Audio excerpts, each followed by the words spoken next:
Hello, a different video for you this time. For those of you who do know, the 1275 engine is now becoming rather scarce, and prices are shooting up. I think for rebuild now, round about 500 quid. The other day I just happened to have come across one on eBay. I managed to pick it up for 90 quid. The owner said it was seized and it needed some work.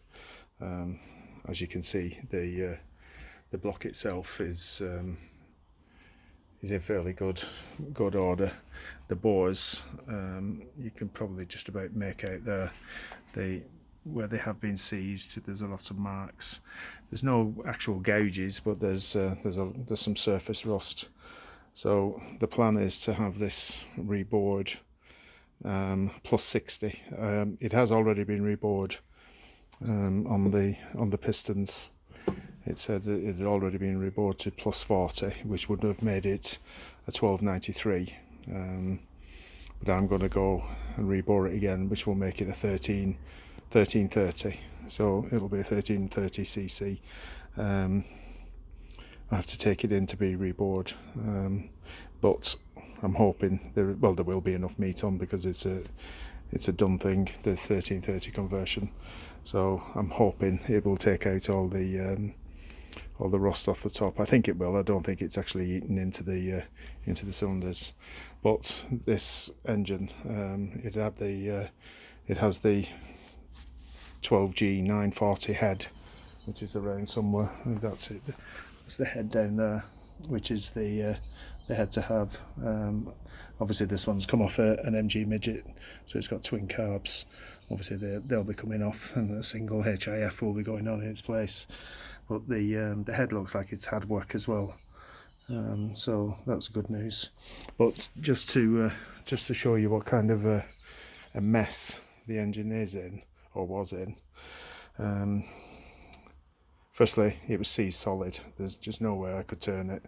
I had my breaker bar on it, trying to free it. I diesel down the bores. Nothing worked. If I just give you a close up of these pistons, you can see what are supposed to be rings. No, it's just solid. There's the scraper ring there. It's just full of crap. But you can just tell just by looking at the pistons how dry they were in the bores. In fact, they're that dry I can't even move the conrods. So they're proper seized. So the only way I could get them out was unfortunately to hammer them out. So you may see where I've been bashing them with the chisel. They will only come out. They will only come out the top. So I've had to have the block up and punch them in from underneath. So, which has obviously now made the conrods scrap. There's nothing I could do about it. They had to come out. The pistons, I'm not right bothered about, because they were going to be scrapped anyway. So, but like I say, try to get them to move. Just tapping them up and down in the bores. Just kept going at it, and you can see the mess it's made of the dish pistons. But like I say, they were coming out anyway. These are seized to them, so I'm going to get some new conrods, and we'll take it from there. But this is just to let you know, just what I think has happened is this engine has been sat, and I'll show you the remains of the engine in a few minutes. It's been sat in a damp garage, and somebody's just left it, and it's been dragged around and one thing and another, moved from pillar to post. It's been a few years, and with that, obviously you get rust that builds up. So I don't know if you can see there, you can just see the rust building up on the edge of the webbing on the crank. But looking at the actual journals, they seem to be fairly unmarked. They have some surface rust, some surface marks just from where it's been sat. But I think they will reground. I'm hoping so anyway. There's going to be a new cam going in, so I'm not bothered about that. But just let me show you why all this has happened in the first place, I think, which is what I think. So the engine has been sat outside, which doesn't help. So with it being dragged about one thing or another, it's made a hole in the bottom of the sump. I don't know if you can see that. So with the engine being dragged around, so obviously all the oil has escaped. So then it's rained. With it being outside, the water has penetrated the cylinder head. Well, actually, I don't believe the cylinder head was on it. I think the cylinder head had been removed, but the water has sat in the cylinder and gone down. You can actually see the tide mark. So that was full of water.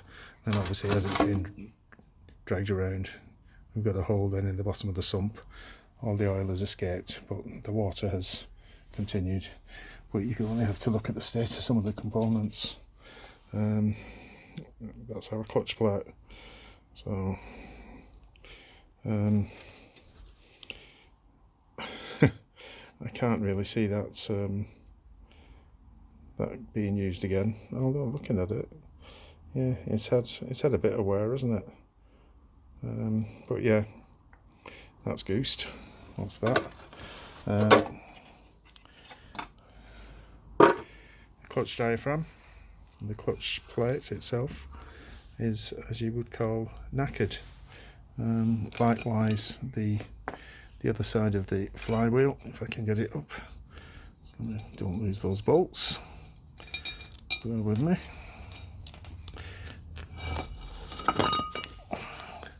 So you can see this is obviously the outer face, but this is supposed to be the mating face of the flywheel, and as you can see, it's like a played field. It's that rough. But yeah, but that's all stuff that can be changed and exchanged. Just to give you an idea, this is inside of the timing chain, timing casing, and you can see the rust that's formed in there. Not to mention the rust that's formed on the outside. So yeah, if you're going to store an engine, just put it inside. It makes my life a lot easier. So yeah, so that's the plan. I've on the actual block itself, I don't know if you can see through there. You may not be able to, but it's manky inside. So I've taken the core plugs out. So there's 3 on the edge of the block. Oh, sorry, on the side of the block. 2 on the end, so they've come out, and then there's some little brass oil-way plugs. Yeah, there's 2 on this side, and I think there's 2 on the other side. I've taken those out to get into the oil-ways, and then where are we? On one end of the block, if I can find it. There we go. Sorry. Yeah. So this is the oil pressure relief valve. Sits in there. This has got a little brass plug in, and then this little fella here, this is also a little brass plug, so that needs to be drilled out in so far, and that one needs to be drilled out just to take the excess of crud out of that oil way. All the rest of the oil ways then will be open. So the plan is to get some. Well, believe it or not, I've actually washed this once. So the plan is to get the block, get some citric acid, some water, and sit it in there, and that will break up all this, and it will hopefully get rid of this, all the crap that's around it. But you can just see in there, you can see the waterway. I'll just see if we can get a closer look. So you can see it's horrible in there. I don't know if you can see that. But yeah, I'm hoping once we get the citric acid in. But just as an aside, I did wash this yesterday. Washed all the bores out, what I thought was all the bores, did it, and then I took the core plugs out and the oil ways, and I've just blown it out. I've not put any water on it today. I've just blown it out, put it in a box up on some timber, and I'll just show you what was in the Sorry, I seem to have cut myself off there. So this is just a plastic box. So what I did, I just put some timbers in the bottom, put the block in, and then use my compressor just to blow the stuff out from inside. And bear in mind, this is after it's been washed yesterday, where you can just see the amount of stuff that is blown out. So you can imagine if you don't blow or clean your engine block out, you can imagine how much crap. But this is all was in the block. But what's frightening is all this lot here. This is all inside the oilways and the waterways, and this is after washing it for, I don't know, 15-20 minutes yesterday. So as you can see, there's plenty of stuff to do, but yeah, it's not washed yet.